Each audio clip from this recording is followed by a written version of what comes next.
Agressão. Agressão é um ato em que um indivíduo prejudica ou lesa outro, de sua própria espécie intencionalmente. O comportamento agressivo em humanos pode ser definido em termos gerais como um comportamento social hostil, como o de infligir dano ou causar prejuízo a uma pessoa ou grupo. Ainda é um tema controverso se esse comportamento de causar danos em alguém é devido à existência de um instinto ou se é resultante de múltiplas determinações motivacionais e circunstanciais. Desde o final do século XX, diversos estudos têm apontado para o fato de que ambos os fatores estão presentes na manifestação desse fenótipo. A agressão pode ter benefícios adaptativos ou impactos negativos para a espécie. Na espécie humana, além da agressão capaz de causar lesão corporal, existem vários tipos de agressão, dirigida, verbal, deslocada, etc., definidas por critérios de classificação jurídicos ou oriundos de diversas disciplinas científicas. A agressão distingue-se da predação por corresponder ao instinto de combate do animal e do homem dirigido contra o seu próprio congênere. Elefantes machos em combate. Segundo definição da Organização Mundial da Saúde, considera-se violência como o uso de força ou poder, real ou apenas ameaçado, contra si próprio, contra outra pessoa, ou contra um grupo ou uma comunidade, que resulte ou tenha possibilidade de resultar em lesão, morte, dano psicológico, deficiência de desenvolvimento ou privação, OMS, 2002. Os comportamentos agressivos são associados com problemas de ajustamento e diversos sintomas psicopatológicos e transtornos, tais como transtorno de personalidade antissocial, transtorno de personalidade borderline, transtorno explosivo intermitente, esquizofrenia e transtorno de humor bipolar. Classificando a agressão humana. De acordo com Vierviorka, 1997, os problemas da violência estão ligados a representações sociais que os codificam positiva ou negativamente. Associados ao conceito de violência voluntária, surgem os conceitos de abuso, agressão e agressividade. Conflito de rua. A agressão pode assumir uma variedade de formas. Diversas classificações e dimensões têm sido propostas para estimar tais diferenças. A agressão pode ser classificada quanto à sua forma, isto é, agressão direta ou agressão indireta, ou quanto a um excesso ou falta de sensibilidade emocional, isto é, agressão impulsiva reativa, agressão instrumental proativa. Muitas são as possibilidades ou critérios para classificar a agressão, especialmente humana, como por exemplo os que a própria linguagem ou os idiomas e culturas utilizam, aparentemente designando a intensidade da ação ou sentimento. As categorias jurídicas de classificação de crimes, por sua vez, tomam, como parâmetros, a intensidade do dano provocado, ofensa moral, lesão corporal, morte, a motivação e forma de execução. Os crimes hediondos, por exemplo, se caracterizam por motivos fúteis e realização por meios cruéis. Explorando ainda as possibilidades linguísticas e forma de manifestação da agressão, temos agressão direta. Esta é definida como comportamentos físicos ou verbais com a intenção manifesta de causar dano direto a alguém. O comportamento agressivo dirige-se à pessoa ou ao objeto que justifica a agressão. Na agressão sexual, o objeto almejado confunde-se com o motivo da agressão. Os motivos fúteis opõem-se à defesa da vida como critério de gravidade do ato agressivo. Nessa categoria, podem, ainda, ser incluídos os crimes de ódio, sadismo ou agressão sociopática. Agressão indireta. A agressão indireta é caracterizada por um comportamento que visa a causar prejuízo às relações sociais de um indivíduo ou grupo. É, frequentemente, relacionada com uma maior expressividade no gênero feminino. Agressão impulsiva ou reativa. A agressão impulsiva é definida como um ato hostil em resposta a um estímulo percebido como ameaçador ou frustrante. Este tipo de agressão apresenta um forte componente emocional e uma elevada excitação autonômica, além de estar associado a um reduzido controle de impulsos e a uma percepção de hostilidade enviesada. Este tipo de agressão é, geralmente, associado à raiva, o que o coloca em oposição à agressão premeditada. Em termos neurobiológicos, este tipo de agressão apresenta um alto componente amidalar e reduzido controle de cima para baixo e de funções do córtex pré-frontal. A agressão sem motivo algum denomina-se agressão gratuita, e é conhecida legalmente como constrangimento ilegal. Agressão instrumental ou proativa é um tipo de agressão que visa a um objeto, que tem, por fim, conseguir algo independentemente do dano que possa causar. É, frequentemente, planejada e, portanto, não impulsiva, sendo uma forma de combatividade ofensiva. Assim, este comportamento agressivo premeditado e controlado, a agressão impulsiva, é um padrão comportamental planejado deliberadamente para atingir uma meta, sendo relacionado com a ocorrência de crime e falta de remorso. Podemos apontar, como exemplo de agressão instrumental, o assalto a um banco. Pode ocorrer, no decurso da ação, uma agressão, mas não é esse o objetivo. O seu fim é conseguir o dinheiro, a agressão que possa surgir é um subproduto da ação.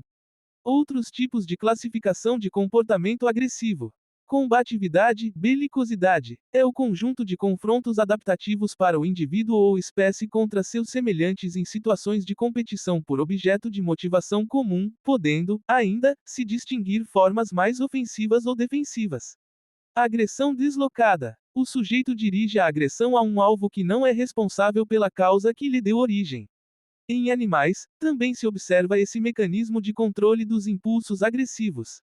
Autoagressão. O sujeito desloca a agressão para si próprio. Ver o verbete suicídio. Agressão aberta, aversão. Este tipo de franca agressão, que se pode manifestar pela violência física ou psicológica, é explícita, isto é, concretiza-se, por exemplo, em espancamentos, ataques à autoestima, humilhações. Agressão dissimulada. Este tipo de agressão recorre a meios não abertos para agredir. O sarcasmo e o cinismo são formas de agressão que visam a provocar o outro, feri-lo na sua autoestima, gerando ansiedade.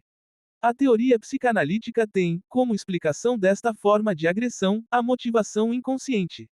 Agressão inibida. Como o próprio nome indica, o sujeito não manifesta agressão para com o outro, mas dirige-se a si próprio. O sentimento de rancor é um exemplo desta forma de expressão da agressão. Algumas teorias psicológicas têm a agressão inibida como causa de diversas doenças psicossomáticas. O grau mais severo do rancor pode ser designado por ódio, contudo ainda não existe um consenso para essa terminologia. Causas da agressão. Em muitos casos, os anos de formação da pessoa agressiva são marcados pelo mau exemplo dos pais ou por negligência total. Muitos agressores vêm de lares em que os pais eram frios, desinteressados ou em que eles tenham realmente ensinado seus filhos a usar a fúria e a violência para resolver problemas. Crianças educadas num ambiente desses talvez nem reconheçam como sendo agressividade seus próprios ataques verbais e físicos, podem até mesmo pensar que seu comportamento é normal e aceitável. Concepção psicanalítica. Na concepção psicanalítica, a agressividade designa uma tendência especificamente humana marcada pelo caráter ou vontade de cometer um acto violento sobre outro. Pode, também, ser definida como uma tendência ou conjunto de tendências que se actualizam em condutas reais ou fantasmáticas, as quais visam a causar dano a outro, destruí-lo, coagi-lo, humilhá-lo, etc.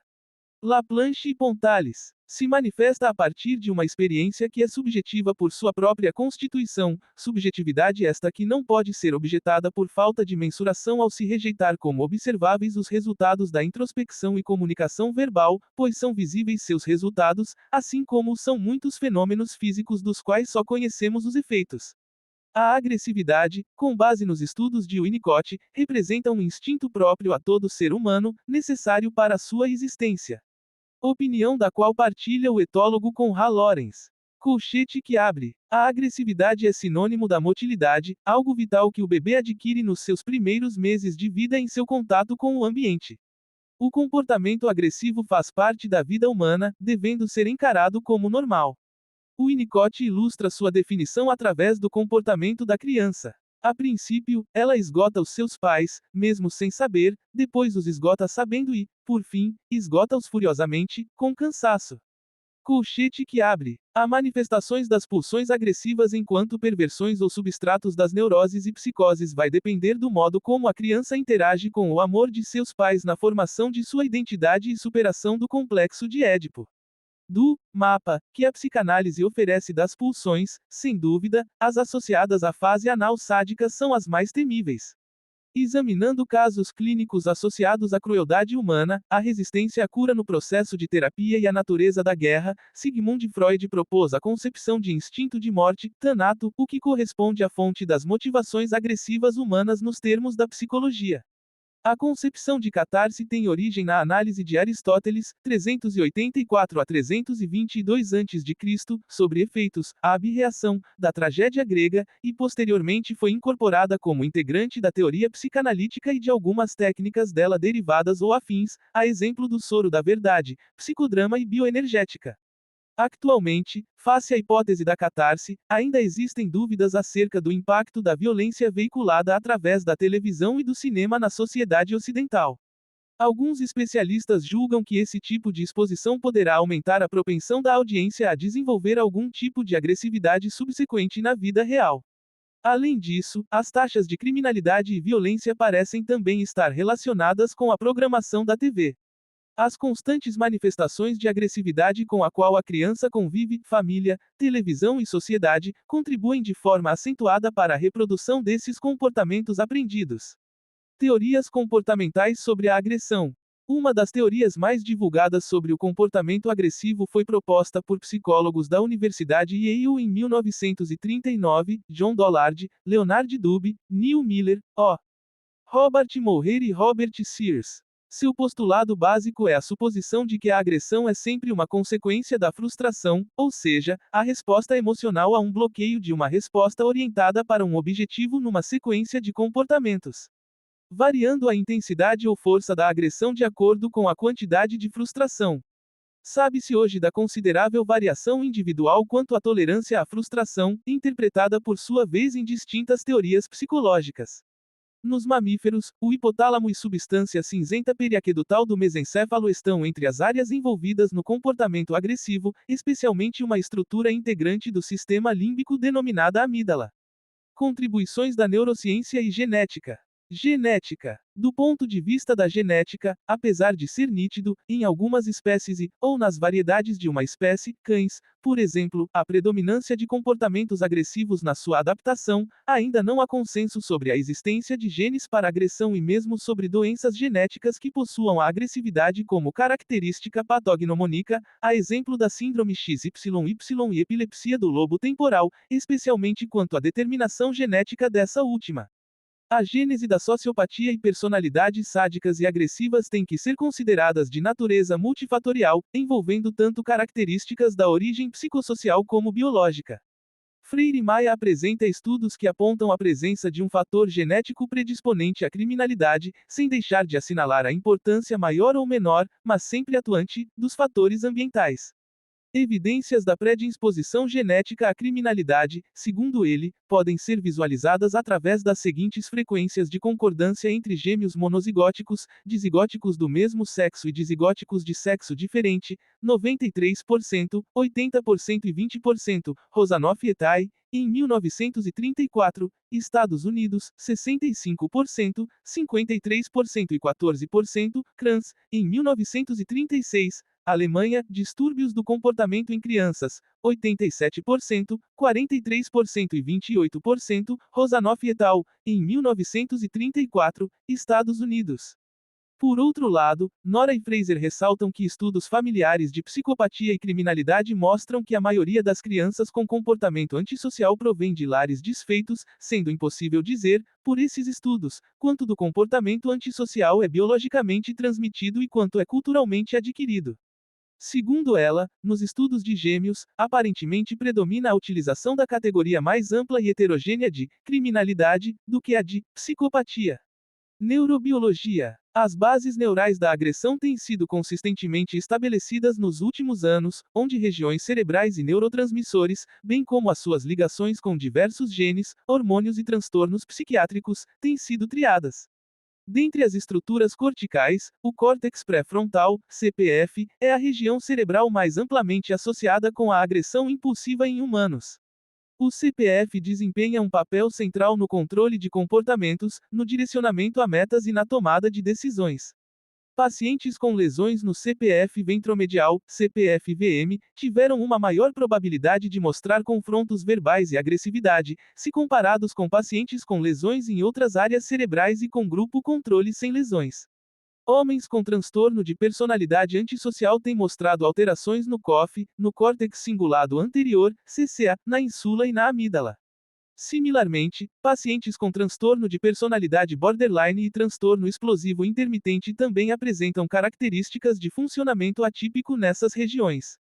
Estudos de neuroimagem têm confirmado uma disfunção e redução no volume do COF, CCA e CPF-VM em pessoas com comportamento agressivo. Um número crescente de evidências tem corroborado a função da amígdala como uma das regiões cerebrais mais importantes para a agressão na espécie humana. A amígdala, envolvida no processamento de estímulos biologicamente relevantes e reações emocionais, e o CPF, são reciprocamente conectados. Além disso, neurotransmissores como serotonina, GABA e dopamina, e hormônios como testosterona, progesterona, cortisol e vasopressina, apresentam um relevante papel determinante para a manifestação do comportamento agressivo. Antropologia. Observe-se que tanto nos seres humanos como nos animais existem sistemas específicos de fibras nervosas e núcleos ou grupos específicos de células nervosas adequados funcionalmente no cérebro para cumprir as específicas funções de agressão ou ataque. Contudo, como assinala o antropólogo Ashley Montagu, 1905 a 1999, mais que nos animais, nos seres humanos tais elementos pré-funcionais são organizados pela experiência, ou história de punições e reforçamentos do comportamento, como diriam os behavioristas analisando o processo de aprendizagem ou inibição do comportamento agressivo.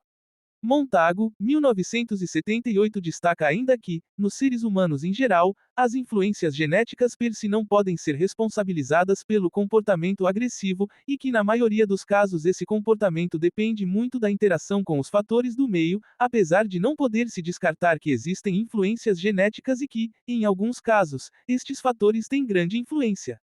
Estudos interdisciplinares. Os estudos da agressão ou violência, assim como os da sexualidade, são tidos como próprios para uma abordagem interdisciplinar, pois o seu enquadramento em qualquer uma das disciplinas científicas revela-se insuficiente. Já aceitamos com naturalidade a expressão sexologia como uma espécie de interciência que reuniu psicologia, antropologia e diversas especialidades médicas, ginecologia, urologia, psiquiatria, endocrinologia, além das disciplinas básicas que cuidam da descrição anatômica e pesquisa das funções do aparelho reprodutor humano, fisiologia, sendo ainda mais comuns estudos com o enfoque clínico visando ao tratamento das disfunções sexuais, da infertilidade ou da contracepção fundamentados em critérios sociológico-demográficos. Os estudos da agressão, já denominados agressiologia e na França em 1983, parecem seguir a mesma tendência de agregação multidisciplinar, situando-se, porém, o enfoque dominante na área jurídica, a criminologia, e não na área médica.